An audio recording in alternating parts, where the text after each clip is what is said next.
One night back in May of 1896, a young and promising opera singer was sitting alone inside her dressing room.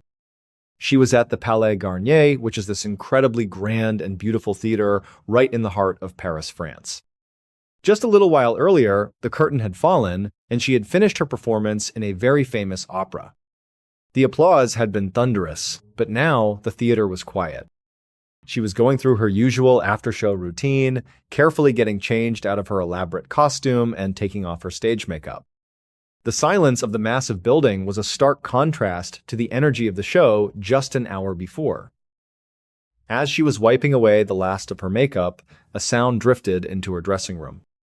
It was faint at first, but it was a sound that made the hair on her arms stand up and sent a shiver right down her spine. It sounded like a man singing somewhere deep within the theater. His voice was very low, very deep, and it was filled with a profound sadness. It was an incredibly moving voice, but the thing that was so unsettling about it wasn't the quality of the singing itself. It was the fact that she was hearing a voice at all. As far as she knew, she was supposed to be completely alone in the theater. All the other performers, the musicians, the stagehands, the entire crew, they should have all packed up and gone home for the night by now. The theater was usually locked up tight at this hour. So, who was this person? And where were they? Her heart started to beat a little faster. She stood up from her vanity table and quietly opened her dressing room door, peeking out into the long, dimly lit backstage hallway. She looked left, then right, thinking that maybe one of the other male opera singers had decided to stay behind for some reason. Maybe he was practicing a new piece, though it was an odd time for it. But she didn't see anyone. The hallway was empty. The backstage area was deserted. She stood there, perfectly still, just listening. The man's sad voice was still echoing through the building. As she focused, trying to pinpoint where it was coming from, she realized the sound wasn't coming from another dressing room or from the stage. It was coming from below her, from somewhere in the basement levels of the theater. This new realization took her from just feeling a bit unsettled to being genuinely scared. Before she had even started working at the Palais Garnier, she'd heard a story, a rumor that was passed around among the staff. The story went that for the past several years, a man had been secretly living inside the theater, hidden away from the world. The legend said that this same man had been horribly injured in a fire at another nearby theater many years ago. The fire had left him terribly disfigured, and now he was too ashamed and too scared to show his face in public. So, he had supposedly taken up residence in the vast, dark cellars and hidden passageways of the Palais Garnier. The story claimed he only ever came out late at night, when he was certain that he was all alone in the massive building. Up until this moment, this young opera singer had always dismissed the story. She figured it was just a local legend, a ghost story made up to scare new performers, or maybe even to add a bit of mystery and intrigue to the theater to attract more patrons. But now, standing alone in this empty hallway, hearing that strange, mournful voice echoing up from beneath her feet, she couldn't help but wonder if the story might actually be true. And that was an absolutely terrifying thought. She stood there frozen for another minute, listening. She tried to rationalize what she was hearing. Her mind was racing, trying to find a logical explanation. Maybe, she thought, it wasn't actually a man's voice at all. Maybe it was just the sound of water moving through the old pipes, or the wind whistling through a vent in a strange way. To be honest, the sound was quite far away and muffled. She started to think, maybe I'm just letting my imagination run wild. Maybe I'm convincing myself this is a person's voice because I heard that silly rumor. She stood there, listening intently, and after a couple of minutes of this internal debate, she had almost convinced herself, no, this isn't a person. These are just the normal late-night creaks and groans that a huge old building like this makes. I'm not usually here this late by myself, so I've just never heard these specific sounds before. It's nothing. And so, telling herself she was convinced, even though a small part of her deep down was still very afraid, she quickly went back into her dressing room. She didn't waste any more time. She gathered up all of her things, threw her coat on, and practically ran out of the theater and into the safety of the Paris night. A few days passed. On the evening of May 20th, that same young opera singer was once again backstage at the Palais Garnier. This time, she wasn't alone. She and the rest of the cast were in the middle of a performance. She was standing in the wings, just off stage, waiting for her cue to make her entrance. She was watching the other actors perform, listening to the music swell from the orchestra pit. But as she was watching the show, she suddenly saw some movement up above the stage, way, way up in the high, dark rafters. She looked up, squinting into the shadows, and she saw a man. He was dressed in dark clothes, which made him very hard to see against the dark ceiling. At first, she thought he must be a stagehand. They were often up there, working the ropes and the counterweights for the scenery. But as she continued to watch him, she realized he wasn't doing anything. He wasn't adjusting ropes or moving equipment. He was just crouched up there, almost hiding in the shadows, and he was staring down intently at the performance below, like he was just a member of the audience who had found a very unusual seat. But then, as she continued to stare up at this mysterious figure, he suddenly turned his head and looked directly down at her. The young singer had to physically hold back a gasp. The man's face was clearly and terribly disfigured. It looked like his skin had been melted and scarred by severe burns. She was terrified. She immediately turned away, rushed over to the nearest crew member, and grabbed his arm. She pointed up into the rafters and said, "There's somebody up there, you have to look." But when the crew member and the singer both looked back up to where the man had been, he was gone. The rafters were empty. Now, the young singer felt absolutely certain that what she had seen just moments before was real. She knew it. But the crew member was giving her a strange look, a look that said, "Are you sure you really saw that?" He seemed very skeptical. It seemed pretty far-fetched to him. Why would anyone be hiding up in the rafters? And certainly not some random person with a scarred face. He was looking at her like she was seeing things. She didn't know what to do, what to say. But the show was still going on. Her cue was coming up. She had to put it out of her mind and perform. About an hour later, the young singer was standing on stage again, this time taking a bow in front of a packed house of nearly 2,000 people. She and the rest of the cast had just finished performing Act 1 of the opera. The audience was going wild. But the young singer had barely made it through the performance. She was still incredibly shaken up by what she had seen up in the rafters. All she wanted to do was get off the stage, go back to her dressing room, and spend the intermission trying to calm her nerves. But now, even though it was only the end of the first act, the crowd was so enthusiastic. They had loved her performance so much that they were calling for her specifically. They wanted her to do an encore of her last big song, her aria. The singer knew she didn't really have a choice. You don't say no to a standing ovation. So she gave a little nod to the conductor in the orchestra pit. Then she reluctantly stepped forward to the front of the stage and restarted the piece. As she began to sing, something amazing happened. Her anxiety actually started to melt away. She let herself get lost in the beautiful music. She closed her eyes and she belted out a powerful, sustained high note. But suddenly, in the middle of that note, she heard this ear-splitting bang. It was a sound like a gunshot, but much, much louder.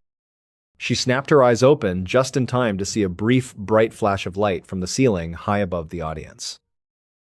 Then she watched in absolute horror as the giant, ornate glass chandelier that hung over the center of the auditorium came crashing down. It fell directly on top of a woman in the audience, killing her instantly.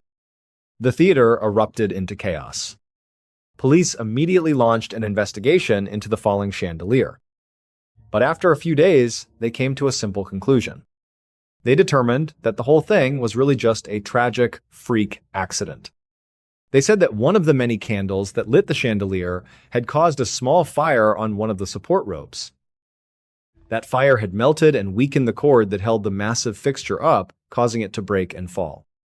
But the young singer, she didn't believe this official explanation for a second, because she had seen that burned man hiding in the rafters less than an hour before the disaster.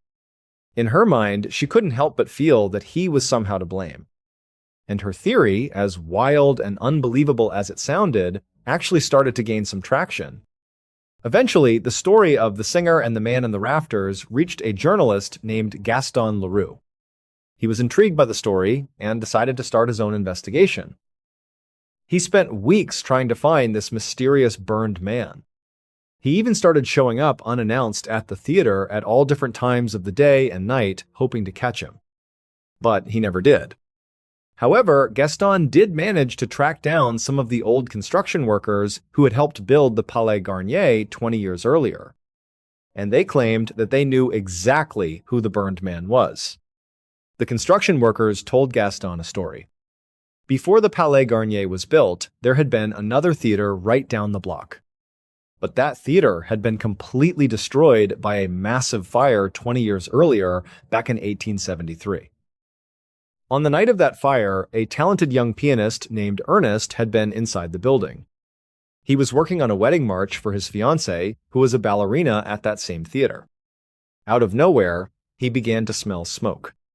Before he knew what was happening, the entire building was engulfed in flames, blocking his only way out. He had no choice but to run directly through the fire to escape. By doing so, he suffered terrible, life-altering facial injuries. But he did survive.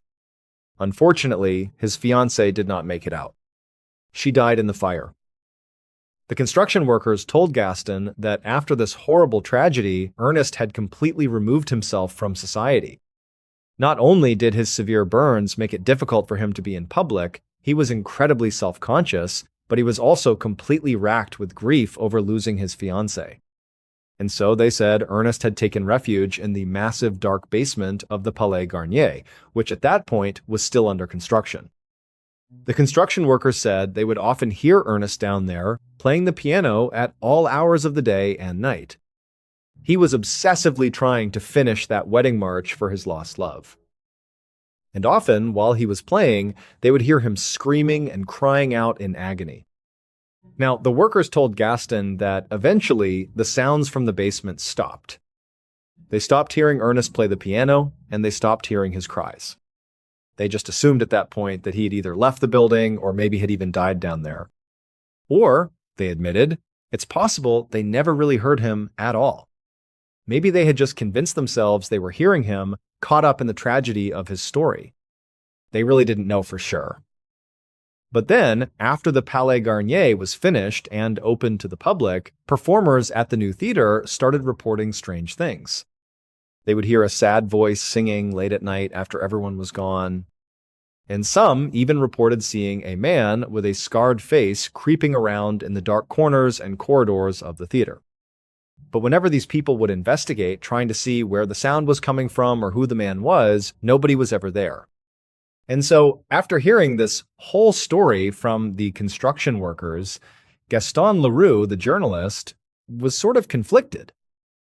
On one hand, he was deeply disturbed by these two tragedies, separated by 20 years. You had the fire that claimed the life of Ernest's fiancée and horribly disfigured Ernest himself. And then you had this chandelier falling and killing a guest at the new theater 20 years later. That was all horrible, all tragic.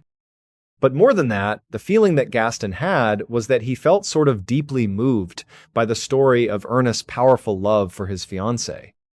Whether or not the story was even true, whether or not he really did hide in the basement and try to finish that song for his dead fiancée, it didn't really matter. It was that element of tragic romance combined with all the rumors of there being a ghost in the theater that was just incredibly compelling. The idea of poor, tragic Ernest and his lost love, that's what really stuck out to the journalist. And so ultimately, Gaston ended up writing a book about the story. And that book was then adapted into one of the most famous and beloved musicals of all time. Today, Ernest is more often known by the nickname that Gaston Leroux gave him, the Phantom of the Opera. On the 29th of September 1939, a British intelligence agent walked with a determined stride through the front door of the Royal Navy headquarters in London. He had a simple manila envelope tucked securely under his arm. As soon as he stepped inside, a uniformed doorman stopped him and politely asked to see his pass. The agent flashed a small badge that identified him only by his code name, 17F. The doorman gave a quick, knowing nod and let him through without another word. Agent 17F then continued deeper into the building, his footsteps echoing down a long, silent, sterile white hallway. He walked until he reached a plain black door with the number 39 painted on it in white.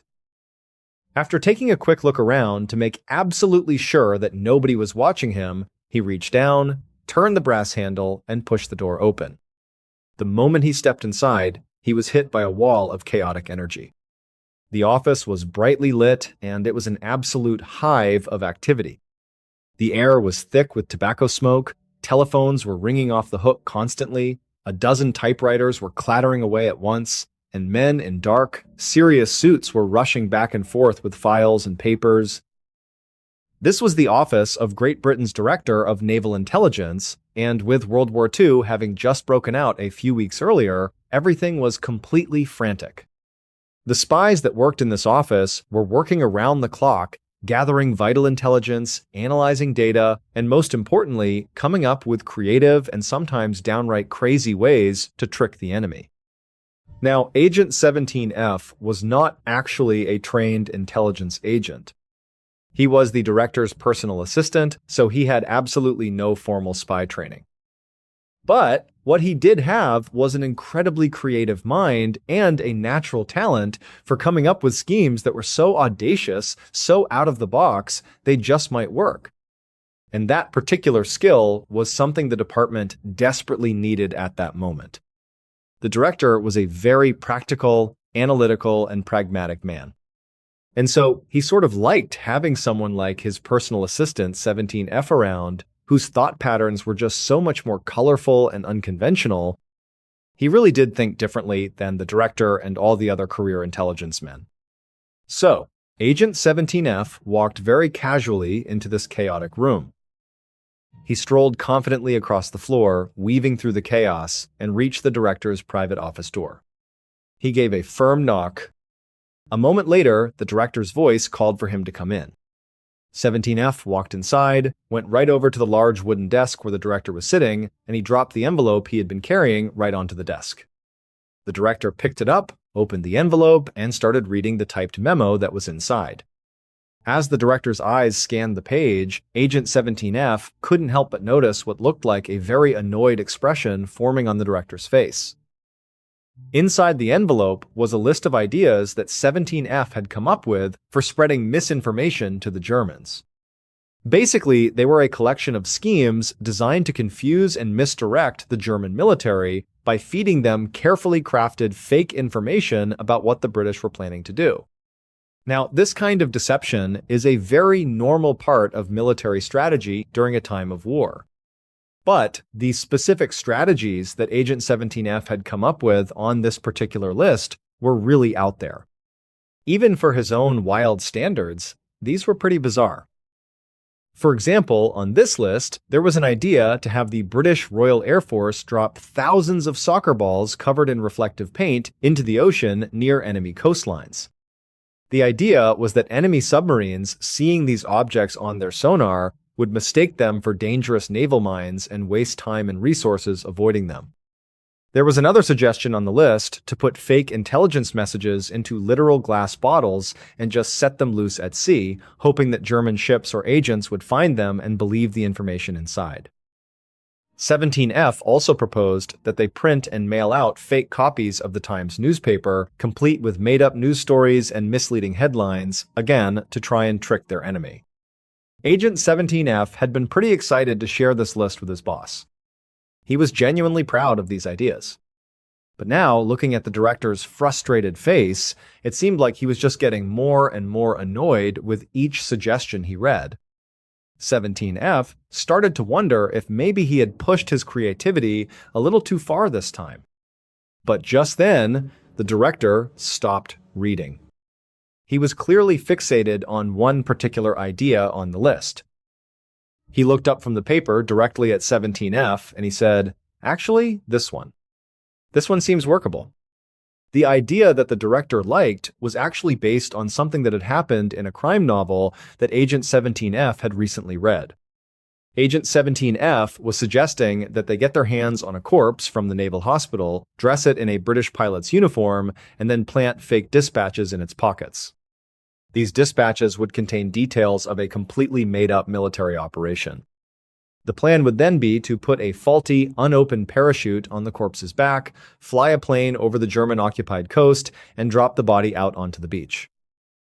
The idea was that when the Germans found the corpse, they would naturally assume that this was an actual British pilot who had died when his parachute failed to open. And if they believed that, well, they would very likely also believe that the information the British agents had planted in the corpse's pockets were genuine military secrets that they had just luckily intercepted. In the end, the director told Agent 17F that the list overall was actually pretty good. He told him he did a good job after all. And so, by the time Agent 17F left the director's office and walked back over to his own small desk in the corner of the chaotic room, he was feeling quite proud that at least one of his big, crazy ideas had potentially landed. 4 years later, at an absolutely pivotal moment in World War II, the British military put a version of 17F's plan into action. They called it Operation Mincemeat, and amazingly, it worked perfectly. British spies did indeed plant a corpse on a beach, complete with a faulty parachute and fake documents in its pockets.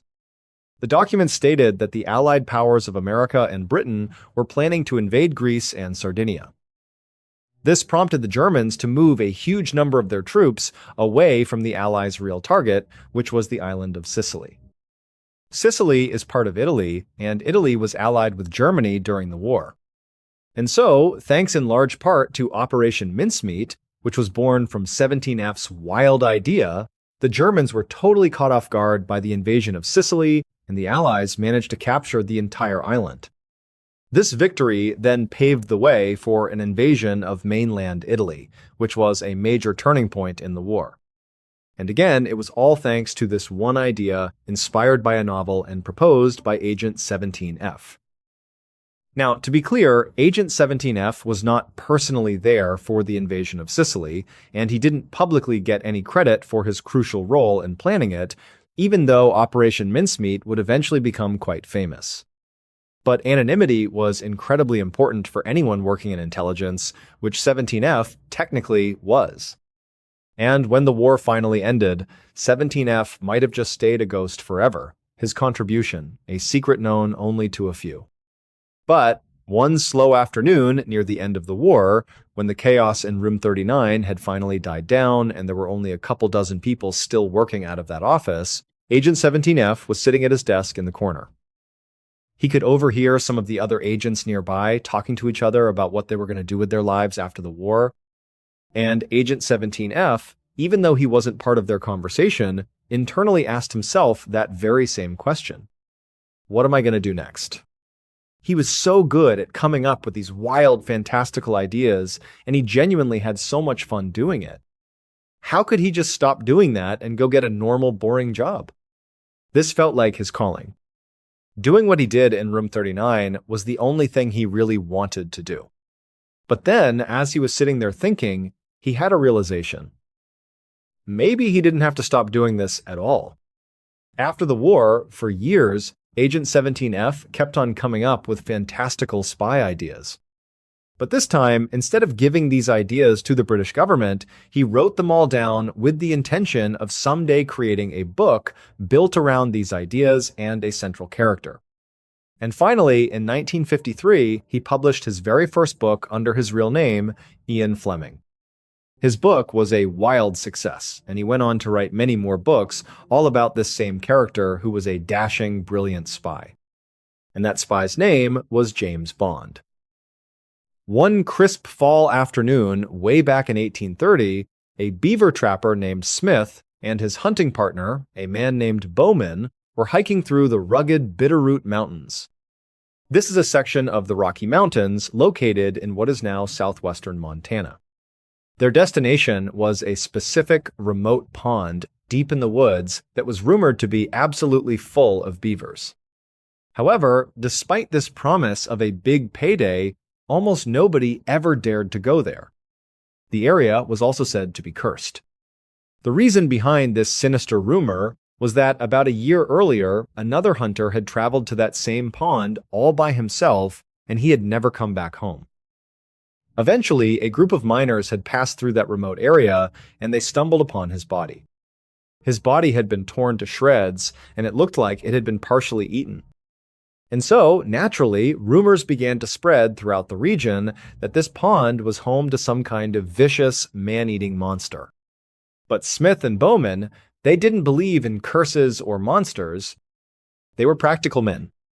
They believed in money, and they knew that they could make a lot of money from all the beavers they would catch at this supposedly cursed pond.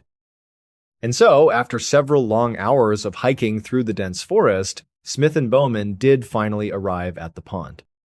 They wasted no time and hurried to set up their camp. They gathered a good amount of firewood and built a simple lean-to, which is where they planned to stay for the next few nights. After that, they got to work setting up a few beaver traps around the perimeter of the pond. Then they followed a nearby stream several miles uphill, setting more beaver traps along the banks as they went. By the time they were done setting all of their traps, the sun was beginning to set. Smith and Bowman decided it was time to head back to their camp, the lean-to they had set up earlier, make some dinner, and then go to bed.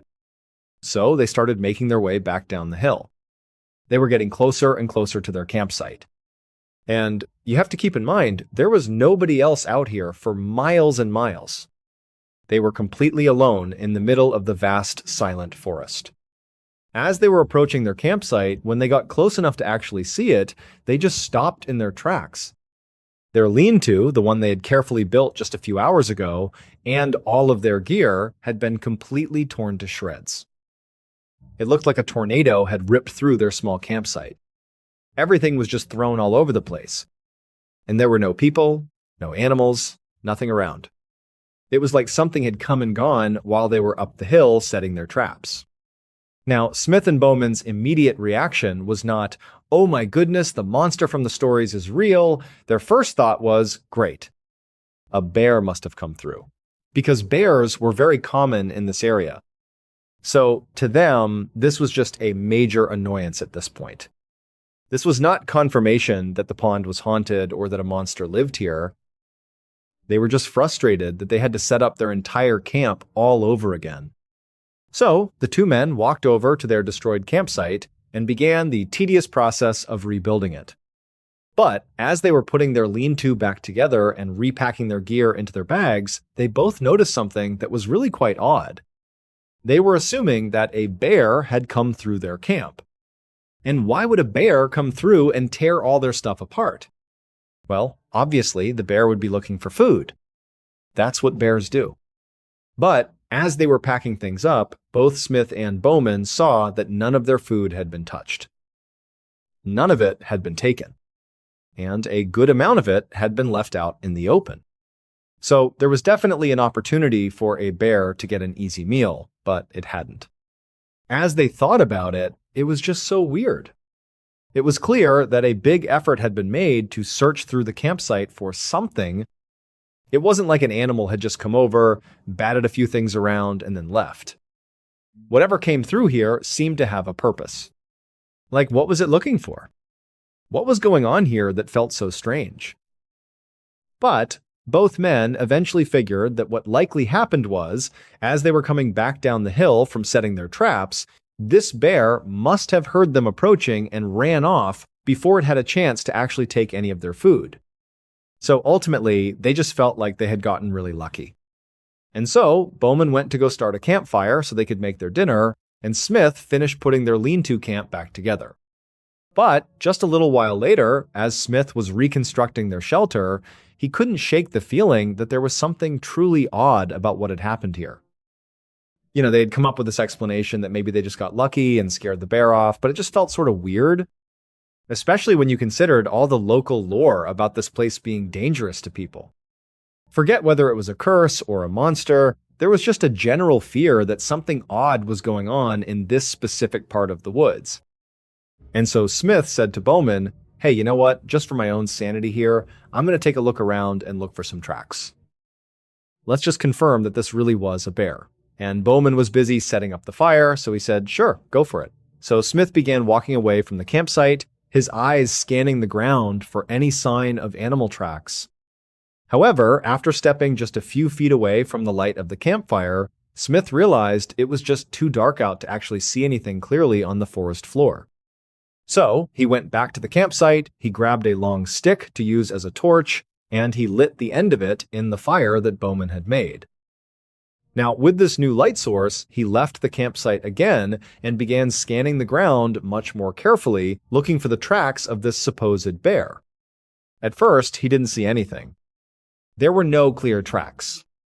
There were just some broken leaves and some broken sticks, and some brush that had been trampled over, which suggested that a large animal had definitely come through here. But again, there were no distinct tracks. So he kept walking, farther and farther away from their campsite, until he came to a small clearing that wasn't very far from their camp. And in this clearing, he finally found some tracks. They were massive paw prints pressed into the soft earth, tracks from an animal with huge, fearsome claws. They were massive prints that certainly suggested this was a very large bear. And in a way, seeing this was sort of reassuring for Smith because ultimately he had come out here to confirm that it was just a bear, right? Not anything else. But as he was looking at these tracks, holding his torch low to the ground and following their path as they meandered through the clearing and back off into the woods, he noticed something incredibly strange about them. Yes, they were paw prints that certainly looked like they belonged to a bear. But the way they were spaced and positioned in the ground suggested that it was just 2 paws, not 4. A bear walks on all 4 legs. Whatever creature had left these prints behind was walking on 2 legs. Bears don't do that. And so Smith couldn't help but feel a deep sense of unease. He was seeing, clear as day, the prints of a bipedal creature with huge paws and huge claws walking around near their campsite. What could have done this? Was it a bear?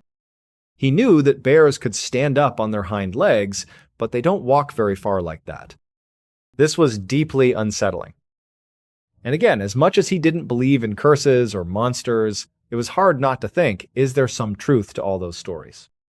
So Smith, now quite rattled, turned around and hustled back to the campsite. He told Bowman, I found tracks, and I think they're bear tracks. But whatever it is, it's walking around on 2 legs. I'm telling you, it's walking on 2 legs. There are no tracks from a 4-legged creature out there. And Bowman just laughed.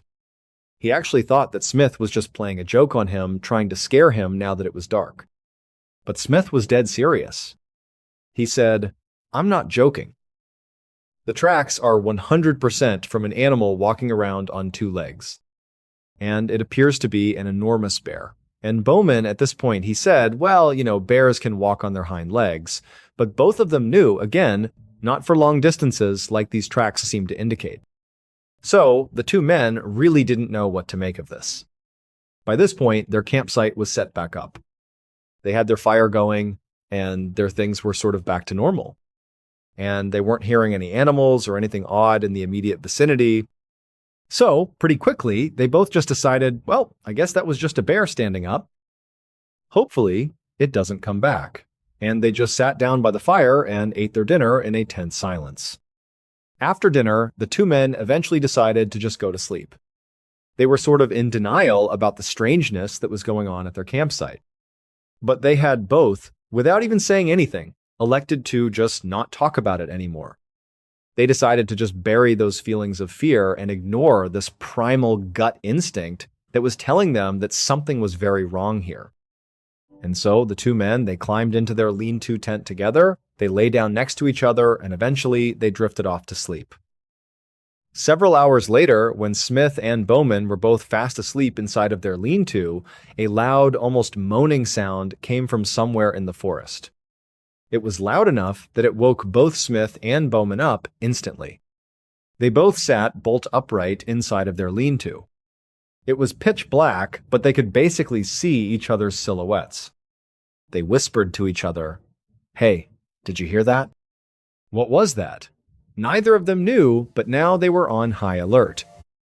They were sitting there in their shelter, obviously thinking about the fact that this bear or whatever it was had clearly come through their camp the day before. They were hoping it wasn't coming back. They just sat there, listening as hard as they could to the noises coming from the forest. There were the regular night noises, the sounds of insects and birds and small animals, that kind of thing. But as they were straining to listen, they could hear something huge. It was making its way through the tree line, and it was coming in their direction. Bowman, just on reflex, grabbed his rifle. He held onto it tightly, wondering what he was going to do. Smith was also frozen, not sure what to do. And then, at some point, as whatever this thing was got closer and closer to their lean-to, they still couldn't see it. They were too scared to poke their heads out and look, but they knew it was getting closer. When it got close enough, they began to smell it. It was this thick, musty, earthy smell. And as the two men were getting ready to actually make a plan about what to do, because obviously this thing was back, whatever it was, they heard that noise again. The same noise that woke them up. But now, it was literally coming from right outside of their lean-to. And it was this deep, guttural, loud, almost human moaning sound. But it was definitely not a person. It was just this eerie, low, rumbling sound, and it was right outside the tent. And Bowman, as soon as he heard this, he just turned, aimed his rifle roughly in the direction of where the sound was coming from, and fired a shot into the darkness. As soon as he fired, both men heard the sound of this huge creature right outside their lean-to turn and start running away into the forest. It was just bounding through the trees. They could hear branches crashing. It was this totally chaotic sound as this huge thing retreated into the woods. And then, at some point, all the noise just stopped. And they didn't hear it again. The two men were so frightened by whatever this was. It certainly didn't feel like a bear. They had never smelled something like that before. They had certainly never heard a sound like that before. And just the way it was moving, it was so agile and so huge, and it sounded like something that was walking upright. Even just the steps it was taking right outside their lean-to, it just didn't sound like a typical animal moving around. This was different. And so the two men, they were terrified. They stayed up all night, wide awake, waiting for this thing to come back. By the time the sun finally rose the next morning, Smith was so anxious and so exhausted that he actually felt physically sick. He didn't want to leave the campsite just yet, because this trip was ultimately about making money, and they had not caught a single beaver yet. So this was not a profitable trip. If they left now, they definitely wouldn't be catching anything, and this whole dangerous trip would be a total net loss.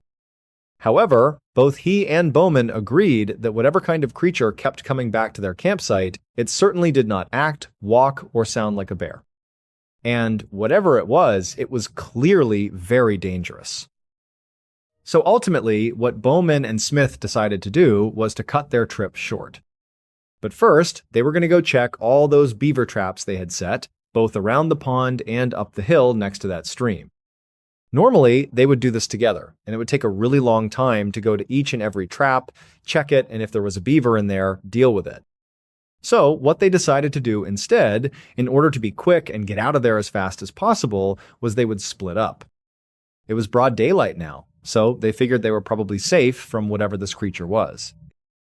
They would divide and conquer, check all the traps, and then meet back at the campsite before it got dark, pack up, and leave for good. A little while later, Bowman had finished checking all the traps that he was responsible for. He was coming back to camp with 3 beavers slung over his shoulder, and he was feeling pretty good. He had been pretty quick checking his traps. He was thinking, great, our plan is going to work. I bet Smith is done with his traps too. We can pack up and get out of here really soon. And so he's walking towards the campsite, and he can see it up ahead. And at first glance, everything looked to be in normal order. The lean-to was still set up, and he could see some of their gear was stacked up neatly on the ground. As Bowman got closer to the camp, he began calling out for his friend, for Smith. But Smith didn't call back.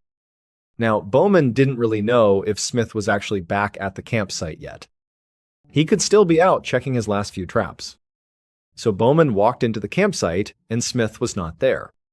But that gear that he had seen from a distance stacked up in the middle of the campsite, well, it was Smith's gear. And he had packed it all up and stacked it there neatly.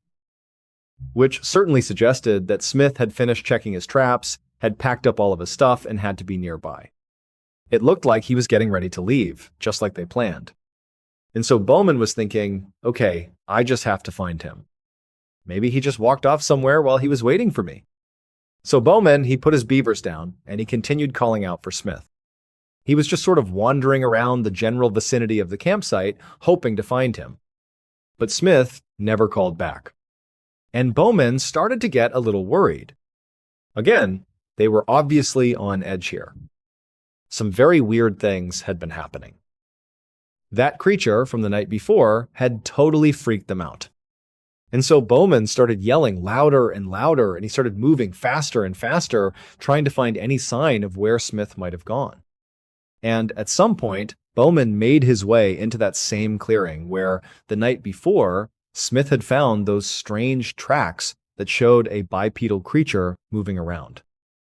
And when Bowman walked into that clearing, he just stopped cold. Because the first thing he saw was that there was blood all over this clearing. It was like a bloodbath. It was everywhere.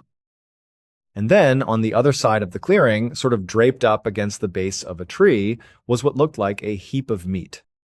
That heap of meat was Smith. Smith had been absolutely ripped to shreds. His body was just destroyed. His limbs were all twisted in different directions. He was literally ripped to pieces. Bowman didn't even have to go over and check to see if he was dead. He was definitely dead. There was no creature in the area now. It was totally, eerily silent. And Bowman was just staring at his friend, wondering what he should even do. But as he was standing there, staring at this just horrific scene, something else clicked in his mind. If it had been an animal that attacked his friend Smith, if an animal was responsible for this, it likely would have eaten Smith. Or, at the very least, there would have been signs that Smith was partially eaten by this animal. But Smith had no signs of predation on him at all. There were no signs that an animal was trying to eat him. His whole body was just ripped apart, like whatever had killed him just wanted to kill him and was basically flinging him around like a toy as it was killing him. And so, at this point, almost instinctively, Bowman knew two things for sure. One, the creature from the night before had clearly killed Smith. There was no other explanation that made any sense. He didn't understand why or even how, but the creature had to have done this. And two, the creature was not a bear. It could not have been a bear. There were just too many obvious signs that what they were dealing with here was not a bear, or really any other animal he had ever encountered in his life. And then there was a third thing. Bowman was thinking, I wasn't that far away. This horrifically violent attack must have happened silently, or just so fast that Smith didn't even have time to scream. It was like this creature killed almost surgically, despite the gratuitous and messy nature of the scene. And all of that said to Bowman was that he needed to leave right now. And so he did. He left his friend's body, he left all their supplies, he just turned and fled into the forest. Over the next several decades, Bowman just lied about what had happened to Smith. He told people that while they were out trapping, Smith was attacked and killed by a bear. And the reason he did that, the reason for Sim, he didn't tell people that it was some bipedal monster that wandered the woods and had slaughtered his friend, was because he felt like nobody would ever believe him. He thought he would look crazy. And of course, he would just be feeding into this local rumor that this particular area was cursed and that a monster lived out there. He just didn't think people would take him seriously. So he kept the real story to himself. That was until about 40 years later, when Bowman met a man that he felt like he could finally trust with his real story. This man was an avid hunter, and he was collecting unique stories for a book he was writing about wilderness exploration. And to Bowman, it felt like his story was a perfect fit. So Bowman told him the truth. He told him all about what they had experienced out there and the fact that he did not believe it was a bear. He felt like it was a monster, for lack of a better word. And this man who was hearing the story took Bowman very seriously. He took detailed notes as Bowman was recounting this horrific experience, and then he ultimately published Bowman's account in his book. In the book, the writer described this creature that Bowman and Smith had encountered in the woods as, quote, something either half human or half devil, some great goblin beast. Now, to a modern audience, when you hear the details of this story, the one I've just shared with you, the monster really sounds an awful lot like Bigfoot, or at least something very similar to Bigfoot.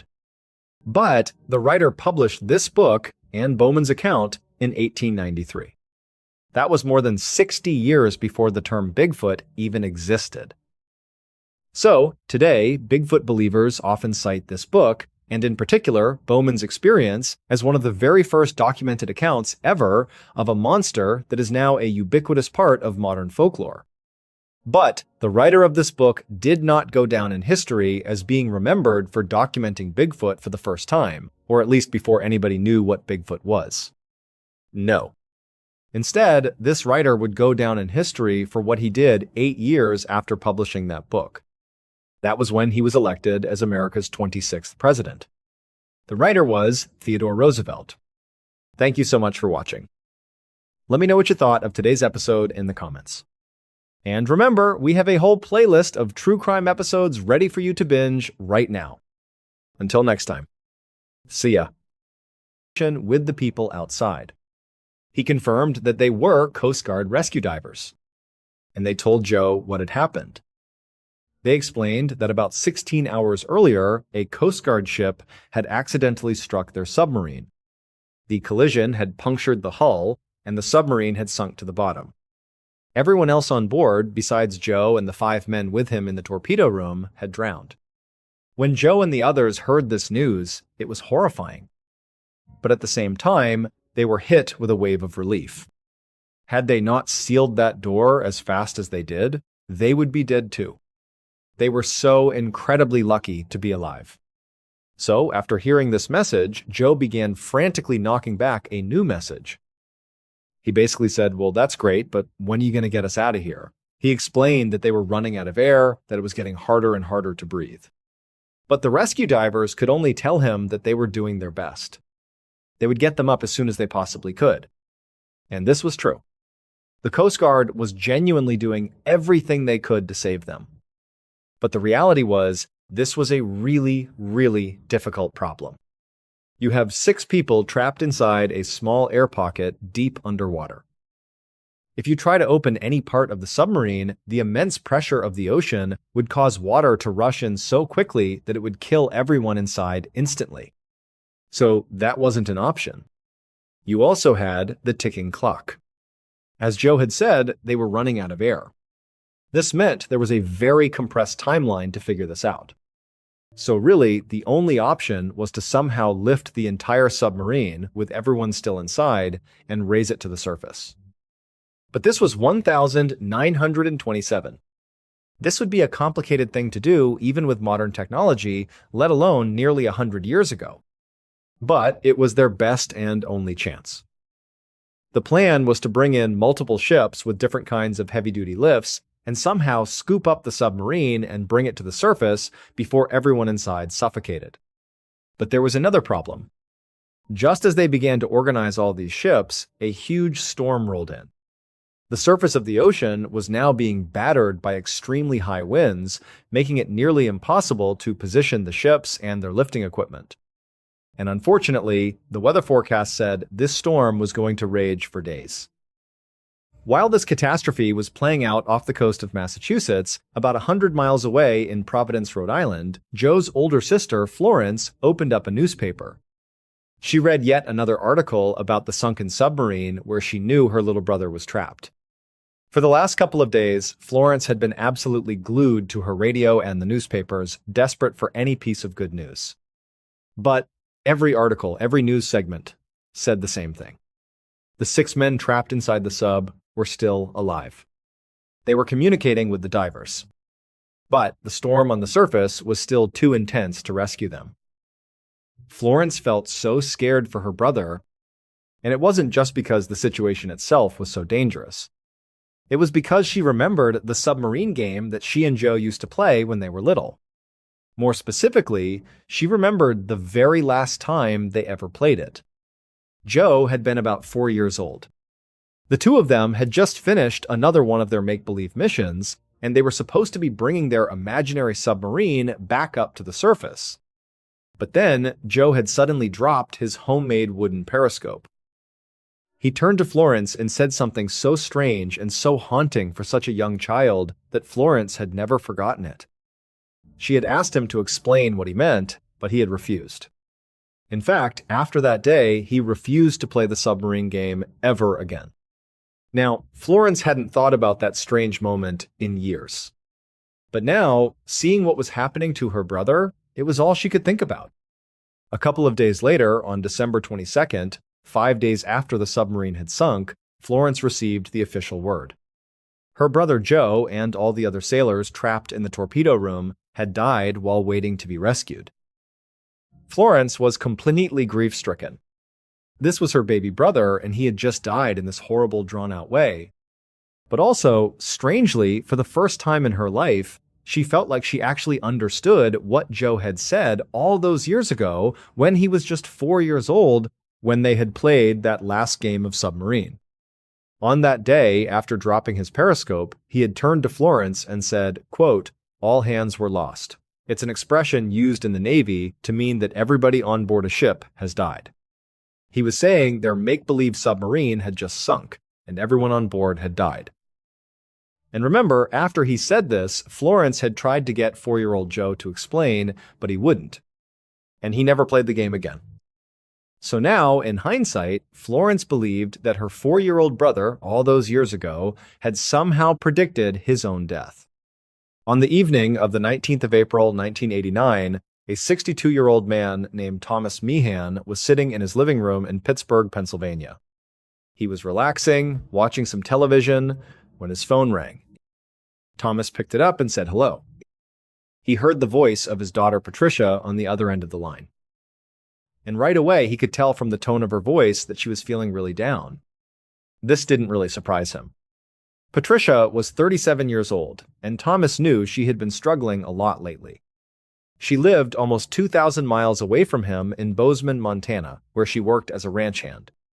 She liked her job, for the most part, mainly because she absolutely loved animals. But she had a really hard time getting along with people. She was lonely. She didn't have a lot of close friends. On top of that, she had recently been through a tough breakup. And even though she had always wanted kids, she had never had any of her own. To her father, it seemed like his daughter was going through a classic midlife crisis. So, as Thomas was on the phone, listening to his daughter make small talk about her life, he decided to cut through it. He just asked her, "Hey, what's going on? How are you really doing?" Patricia paused for a moment. Then, she vaguely said that she was just under a lot of stress. She told him she was thinking about quitting her job and moving away from Bozeman. She then asked her dad if he would be okay with her coming to Pittsburgh, maybe moving back in with him for a while. Thomas adored his daughter, and he felt for everything she was going through. So, without a moment's hesitation, he told her, of course. Of course she could come home anytime she wanted. Hearing this definitely seemed to lighten Patricia's mood. She told her dad that she would call him back the next day to make more solid plans. And then she said she loved him, and she hung up the phone. But the next day, Thomas did not get a call from Patricia. In fact, he never got another call from his daughter ever again. The following day, April 20th, at about 8:15 inches the evening, something strange happened 1,500 miles away from Thomas's house in Pittsburgh. A woman named Carol Heights was driving down a very isolated 2-lane highway in the rural town of Circle, Montana. It was dark and cold outside. The only thing Carol could see was the red taillights of the one car driving in front of her. Beyond that, on either side of the highway, there was just big, empty fields stretching out into the darkness.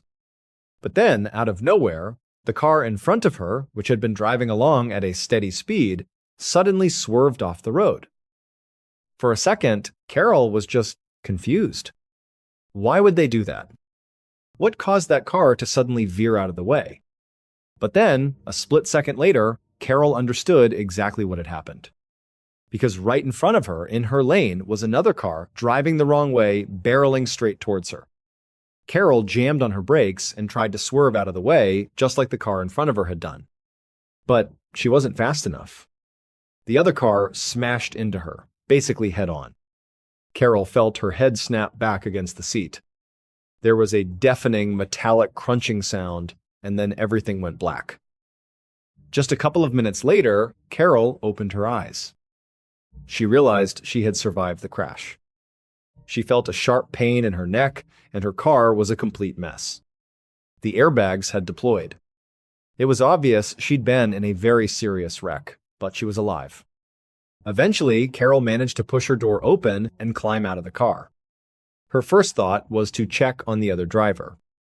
The other car was smashed right up against hers, and she couldn't see if the person inside was okay. So she got out and started walking over to the other vehicle. But before she could reach it, the driver of the other car also climbed out. In the combined glare of both cars' headlights, Carol could see that the other person was a middle-aged woman.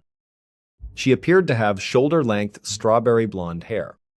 And this woman, she didn't seem to be hurt, at least not visibly. In fact, what was really weird was that she seemed very, very calm. This woman just stood there by her wrecked car, not saying a single word to Carol. She didn't acknowledge what she had just done, which was drive the wrong way down a highway and smash head-on into Carol's car, nearly killing her. There was no recognition of that at all. Instead, she just stood there. And then, eventually, she turned and just stared directly at Carol. This was starting to get very alarming for Carol. It caused her to stop in her tracks and just stand there as well, staring back at this woman, not really sure what to do or say. And as Carol was waiting to see what would happen next, the other driver, this middle-aged woman, simply turned and started walking away. At this point, Carol yelled out to her to stop. She shouted that she couldn't go, that they had just been in a horrible accident, and they had to wait for the police to get there. She couldn't just leave the scene. But the woman didn't even look back. She just calmly walked off the highway, climbed over a wire fence into one of those big empty fields on the side of the road, and just kept on walking until Carol couldn't see her anymore. She had just vanished into the darkness. When the police arrived about 45 minutes later at 9 p.m., they found the two wrecked cars and a very shaken Carol. The other driver, as Carol explained, was gone. So the police ran the license plate of the car that had hit Carol's. They learned that it was registered to a 37-year-old woman named Patricia Meehan.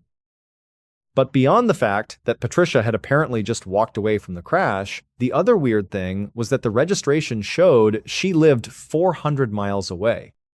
The police had no idea what she was even doing all the way out here in Circle, Montana.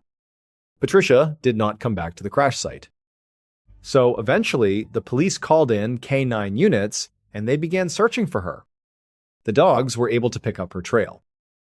They found a line of her footprints leading out into that dark field. They followed that trail for hours and hours, deep into the empty landscape. But eventually, the footprints just stopped, and the dogs lost her scent. The police would continue looking for her, but they never found another trace of Patricia. It really was like she had just wandered into that field and vanished into thin air. But that was not the end of the story. About 2 weeks later, a totally unrelated police officer was eating at a fast food restaurant in Luverne, Minnesota. This was about 700 miles away from the crash site. Now, even though this officer lived and worked in a completely different state, he had actually heard about Patricia Meehan's disappearance. He'd seen pictures of her, because by this point, her case had become national news. So when this officer looked across the restaurant he was in and saw a middle-aged woman with strawberry blonde hair sitting in a booth all by herself, silently drinking a glass of water and just staring off into space, he immediately thought it was Patricia.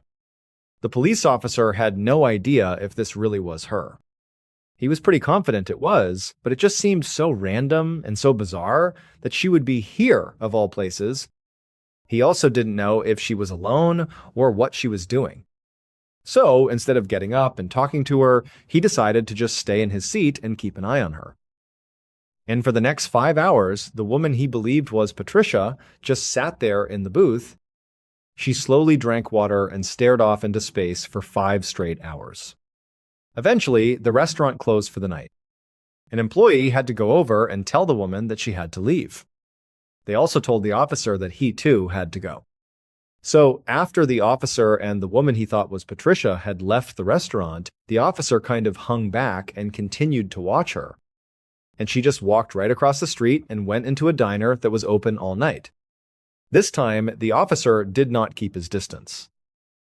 He went inside the diner, walked right over to where she was sitting at a table, and he sat down next to her. He just said, "What's your name?" For a moment, the woman seemed kind of confused, like she couldn't understand why a random police officer was sitting with her. But instead of challenging him, she just went quiet for a second. And then, in a sort of hushed voice, she said that she was from Colorado. But then a moment later, she shook her head and said, "Actually, no. I'm from Israel."